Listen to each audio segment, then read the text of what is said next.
le dimanche de 20h à minuit, toute la semaine de 22h à 1h, c'est Guillaume Radio 2.0 sur Énergie. Ça va Hubert? Salut mec. Bienvenue Manin. Salut. De Cerisy-la-Salle dans la Manche. Dans le 50. Ouais, c'est ça. C'est vers où? C'est ça, dans le 50.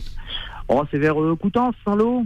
Ah ouais, d'accord. Saint-Michel, un petit peu en dessous, quoi, voilà. Ouais, carrément. Tu fais quoi dans la vie, toi? Alors moi, je suis informaticien maintenant, depuis mon accident, puisque en 93, j'ai eu les 2 jambes de coupées par une tronçonneuse par un collègue qui tenait une tronçonneuse et qui la tronçonneuse s'est emballée, il a eu peur, et il a voulu l'acheter derrière, mais il n'a pas vu que j'étais là, donc il m'a jeté dans les jambes. Non mais donc, pour de vrai? Ah ouais, pour de vrai. Hein. Mais c'est un film d'horreur. Non, c'est des choses qui arrivent. Hein. Et moi, c'était surtout pour dire qu'il faut pas perdre espoir, parce que je suis resté 5 ans à l'hôpital, en opération, et maintenant, j'arrive même à recourir un petit peu. Bon, je fais pas non plus du marathon, mais j'arrive à recourir avec mes jambes, quoi. Donc voilà. Et donc tes jambes, tu les as pas perdues? Non, ils ont été coupés, mais ils ont été regressés. J'ai des prothèses internes.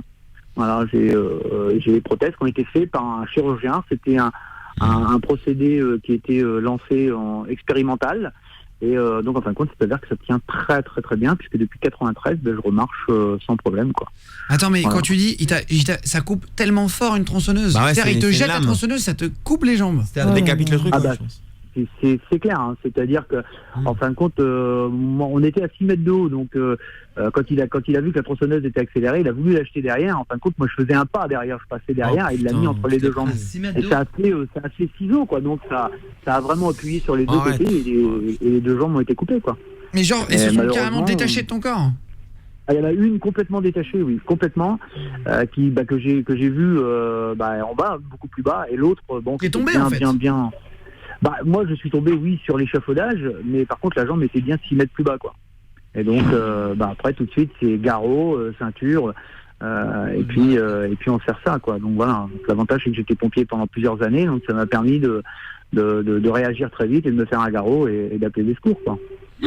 Ah ça, je suis choqué, je suis désolé. Hein, J'ai l'image en tête là, j'imagine un truc, moi. Mais c'est-à-dire que t'es debout et d'un que- coup tu vois ta jambe. Mais je pense que tu fais un malaise. Qu'est-ce que tu fais? Tu hurles, tu vomis, tu fais quoi? Non, même pas. Je pense qu'on réalise pas. Au départ, on réalise pas. Hein. On sent rien du tout. Hein. Franchement, sur le coup, on sent rien. C'est bien après. Moi, dans le mode panique, j'étais en état de choc. Dans le mode panique, c'était surtout de ne pas perdre tout mon sang. Donc, on fait des points de compression, on fait tout ce qu'on peut. Et puis, par contre, après, quand les secours arrivent, là, on se relâche complètement. Et effectivement, c'est là, à partir de ce moment-là, qu'on commence à réaliser et commence à ressentir la douleur parce qu'on sort de son état de choc, quoi. C'est vraiment à ce moment-là qu'on réalise que ce qui nous est arrivé, quoi. Voilà. Ah donc sur le moment, tu sens même pas la douleur, quoi. Merde. Non, rien du tout. J'ai vraiment strictement rien senti sur le coup. C'est vraiment après, quoi. C'est vraiment après quand tu sens, tu sens absolument tout, quoi. Tu sens vraiment la douleur qui monte et voilà. De toute façon, Et il y avait du sang partout, ça giglait de partout. Partout. bien sûr. Et ton collègue, il a dû se l'horreur. sentir. Commandable, non, quoi. Ça a été quoi la suite? En fin de compte, le collègue, moi, j'ai jamais repris mon travail dans cette entreprise, puisque j'ai jamais pu reprendre mon travail. Donc, j'ai refait un classement professionnel pour faire autre chose. Et j'avais essayé de le revoir, mais bon, il a toujours refusé parce qu'il se sentait vraiment complètement perdu, quoi. Hein. Il était complètement, il a fait de la déprime, il a été soigné, vraiment, il a été non. Bon, j'ai essayé de le revoir pour lui dire que voilà, c'était un accident, c'est des choses qui arrivent. C'est vrai que ça m'a pris plusieurs années avant de pouvoir me dire que c'était un accident. J'y en voulais vraiment beaucoup au départ. Mais voilà, c'est comme tout, c'est comme un accident, c'est comme un accident de voiture où il y a des gens qui meurent. Moi, j'ai au moins ce mérite d'en être sorti et puis voilà, de garder espoir. Et avec toutes les greffes et toutes les opérations qu'on a fait, aujourd'hui, je remarche et je recours. Et ta voilà, jambe, quoi. ils l'ont emmené directement, les pompiers l'ont mis dans la glace? Comment ça s'est passé? direct. Et puis après, moi, quand je suis arrivé à l'hôpital, voilà, hein, j'ai été dans le coma artificiel pendant un certain temps. Et puis après, les opérations sur opération sur opération. Ils ont mis combien de temps dans le coma? 5 ans. Non, dans le coma 3 mois. 3 mois. C'est énorme. 3 mois dans le coma, ouais. Et donc, et voilà. Et ça, c'est juste je dirais la face la mieux de cette étape, puisque quand je me suis réveillé, je me rappelais plus de rien du tout. Mais Et t'avais des jambes? Et j'avais des jambes, ouais. Et je me rappelais plus de rien du tout. Je me rappelais plus que j'avais des enfants. Je me rappelais plus de rien du tout. Ma mère est rentrée dans la chambre et je lui ai dit bonjour madame. Donc, t'as bugué, t'as oublié tout le monde. Oh là là. Complètement, ouais. C'est eux qui t'ont fait sortir du coma quand ils ont voulu? Voilà, c'est eux qui m'ont fait sortir du coma. Quand donc tes parents étaient là, enfin ils savaient que t'allais te réveiller. Voilà, ils savaient que j'allais ressortir du coma dans un laps de temps très court, et donc ils venaient me voir tous les jours. Et moi je les ai pas reconnus, quoi. Hein. Voilà, donc, petit à petit, j'ai appris. C'est fou là l'histoire. On apprend à vivre avec les photos. Ça me choque. C'est sans déconner. Je peux m'arrêter de vomir DJ Marc qui dit ça, horrible pauvre. Salut, ouais. Putain, c'est dingue. Je suis bûcheron et les mecs balancent un gros mytho. Mais non, les gars, non, c'est pas. S'il veut, je peux vous envoyer même une photo des jambes et des cicatrices et tout, il n'y a pas de problème. Mais on te croit, évidemment. C'est assez énervant, il y a toujours des mecs. Attends, mais mon ami, c'est absolument incroyable. Parce que c'est-à-dire qu'ils t'ont dit, on va te rentrer dans le coma, tu vas te réveiller dans plusieurs mois?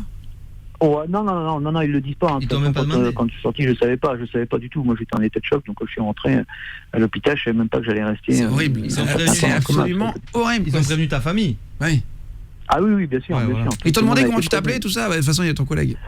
T'étais pas tout seul dans la rue, quoi. Je veux dire, c'est pas. Ils te trouvent pas un accident. J'étais dans le cadre du travail, donc le patron a été prévenu, qui a prévenu la famille, qui a prévenu, le beau-frère, qui a prévenu. Et là, t'es content d'avoir une assurance, là. Ah bah là, oui. C'est clair.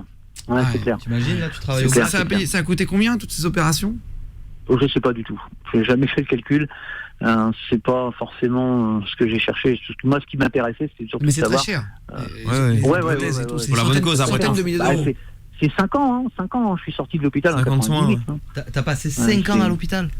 Ouais, j'ai passé 5 ans à l'hôpital. Ouais. Et t'as 47 ans aujourd'hui, c'est ça?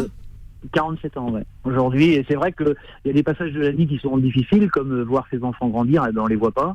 J'ai raté énormément de choses avec. Ils viennent te voir quand même. Après, tu dormais plus, donc finalement tu les voyais quand même. Et ta femme? Ma femme, après ça s'est bien passé, hein. Donc elle a été là pour me soutenir, et puis maintenant je ne suis plus avec elle, donc en séparation, mais non, par contre ça s'est très très bien passé, elle a toujours été là, il n'y a pas de souci, quoi. Ouais, putain, t'imagines, tu te réveilles 3 mois après, quoi. Après, c'est en mars là. Même ça peut arriver à n'importe qui, quoi, entre guillemets. Là, c'est dans des conditions d'un boulot, mais ça peut arriver à n'importe qui. Un accident de voiture, un truc comme ça. Oh là là. Exactement.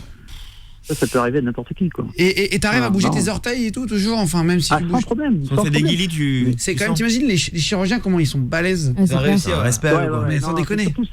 Surtout que je voulais tirer, c'était au chirurgien qui m'a vu, parce que quand j'étais, moi, à l'hôpital de Coutances, quand je suis arrivé à l'hôpital de Coutances, on m'a dit, on s'est coupé, il y a juste à suturer, et en fin de compte, ce chirurgien qui est passé, a dit, moi, je voudrais bien prendre ce sujet, parce que il a l'air d'être jeune. Effectivement, j'avais 25 ans, donc il a voulu prendre un petit peu et expérimenter. Il a dit, on va essayer de lui sauver ses jambes, et grâce à lui, aujourd'hui, je marche. S'il n'avait pas été là... Comment il s'appelle, monsieur comment? Monsieur Chang. C'était chirurgien. Je lui tire mon chapeau, et de toute façon, il le sait très bien, je lui ai fait plusieurs courriers pour le remercier, et je le remercierai jamais assez. Il t'a répondu? Aujourd'hui, il m'a répondu. On a encore des contacts, parce que de temps en temps, il y a encore des examens qui sont faits pour voir un petit peu comment son procédé qu'il a mis. Il y a des contrôles. Tu vois, ces mecs-là, ils devraient gagner plus, ces footballeurs. C'est clair. Non, mais c'est vrai. D'accord, c'est clair. C'est clair. C'est lui qui décide de bosser, de faire des études pour sauver des jambes. Et il sauve des gens. C'est dingue, bien sûr. Des belles choses. Mais tout comme les militaires, les groupes d'intervention, les flics qui restent leur vie, tout ça, c'est vrai. Hein. Et les profs, et tout le monde, ces gens-là, ils méritent de gagner plus. Quoi. Putain, c'est dingue. Et aujourd'hui, genre, tu dois prendre des cachets pour tes jambes, ou t'es vraiment normal? J'ai des cachets toujours. Déjà, surtout pour les douleurs, hein, parce que il y en a, faut pas se leurrer. Mais on apprend à vivre avec. On apprend à vivre avec. Et tu te les prends à quel niveau des jambes, en fait? Juste en dessous des genoux. Ah oui, d'accord. Le tibia. Il y en a qui disent ça va pas toucher le sexe ou quoi, parce que t'imagines, là, ça te touche en plus, c'est l'horreur. Ça peut. Après, après. Et ça t'a complètement coupé le jean, quoi. Ah tout, oui, ça déchique. Hein. Vraiment, on peut pas dire que c'est coupé propre, hein. C'est vraiment complètement déchiqueté. C'est massacré, quoi. Donc après, c'est des années, aussi bien dans la reconstruction de la peau, des greffes, pour arriver à refaire quelque chose de vraiment très propre, quoi. Ça me fait mal au ventre. Il y a un truc où je ne mettais pas de short parce que c'était horrible, quoi. C'était juste un tube avec de la peau dessus, donc c'était vraiment très moche, quoi. C'était vraiment une Ouais. Bon, je te fais des gros bisous en tout cas. Bon courage Hubert. Et merci beaucoup du coup de fil. Tu connais depuis quand l'émission? Oh, depuis des années. Hein. Je suis resté 5 ans à l'hôpital à écouter Énergie, donc il n'y a pas de problème. Et ça aide beaucoup. Bon, on t'embrasse en tout cas Hubert. Merci. Bon courage. Je passe Amina du standard. Ce qui est important de savoir, c'est qu'il faut qu'on se raccroche à nos autorités, essentiellement à nos autorités politiques, c'est eux qui communiquent en direct les informations et j'en perds mes mots. Même moi, je suis ému, hein, c'est pour vous dire. C'est aussi il faut qu'on écoute les consignes que nous donnent les politiques. Et quand là, l'état d'urgence, par exemple, est décrété, et quand l'état d'urgence dit stop, on ne doit pas se rassembler sur la voie publique parce que il y a un état de nécessité et un état d'urgence, écoutons les consignes.